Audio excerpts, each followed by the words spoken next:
இந்த கைதுக்கு நான் பயப்பட மாட்டேன். இன்னும் 100 முறை பேசுவேன், மீண்டும் பேசுவேன்.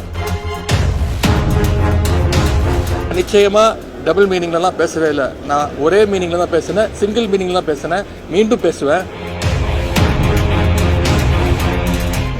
இது நான் ஒரு ஆட்சியாவே நான் பார்க்கலங்க. இது வந்து ஒரு சர்க்கஸ் கூடாத மாதிரி நான் பார்க்குறேன். திமுக சட்டமன்ற உறுப்பினர்களை பார்த்தா அவங்க கைது செய்ய தோணும். அதிமுக சட்டமன்ற உறுப்பினரை பார்த்தா எப்படியாவது அவங்கள சோஃபா ஆரம்பிச்சு பர்ச்சேஸ் பண்ணணும்னு இந்த அரசு முயற்சிக்குது. எனக்கு இருக்கக்கூடிய ஒரே வருத்தம், சில தலைவர்கள்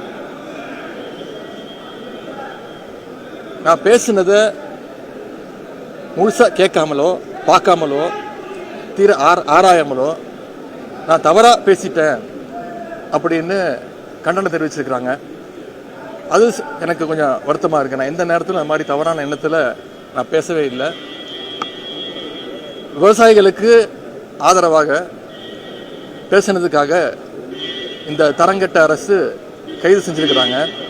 நான் மீண்டும் சொல்கிறேன், இந்த கைதுக்கு நான் பயப்பட மாட்டேன். இன்னும் 100 முறை பேசுவேன், மீண்டும் பேசுவேன். அதில் சில பேர் சொல்லியிருக்கிறாங்க, நான் இரட்டை அர்த்தத்தில் பேசிட்டேன், டபுள் மீனிங்கில் பேசிட்டேன் அப்படின்னு சொல்லியிருக்கிறாங்க. நான் நிச்சயமாக டபுள் மீனிங்லாம் பேசவே இல்லை. நான் ஒரே மீனிங்கில் தான் பேசினேன், சிங்கிள் மீனிங்கில் தான் பேசினேன், மீண்டும் பேசுவேன். கடந்த கால ஆட்சிகளில் அரசு எடுத்த முயற்சினால, எங்களுடைய தலைவர் எடுத்த முயற்சினால காவிரியில் தண்ணீர் திறந்து விடப்பட்டு விவசாயிகளுக்கு தண்ணீர் வந்திருக்கு. இந்த முறை தண்ணீர் வரலை. காவிரிக்கு தண்ணீர் வரணும். இதைத்தான் நான் பேசினேன். இதை மீண்டும் மீண்டும் நான் பேசுவேன். எனவே இந்த மாதிரி பொய் வழக்குகளுக்கெல்லாம் பயப்பட போறதில்ல. இது சட்ட ரீதியா சந்திக்க நான் தயாராக இருக்கின்றேன். இது நான் ஒரு ஆட்சியாவே நான் பார்க்கலங்க. இது வந்து ஒரு சர்க்கஸ் கூடாத மாதிரி நான் பார்க்குறேன். ஒரு பயமுத்தணும், டைவர்ஷன் தான், வேற ஒன்றும் கிடையாது. திமுக சட்டமன்ற உறுப்பினர்களை பார்த்தா அவங்க கைது செய்ய தோணும்.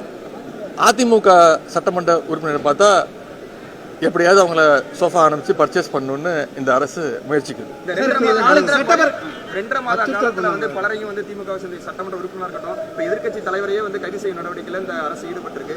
வரக்கூடிய காலங்களில் உங்களை எப்படி நீங்க வந்து அணுக போறீங்க, என்ன செய்ய போறீங்க?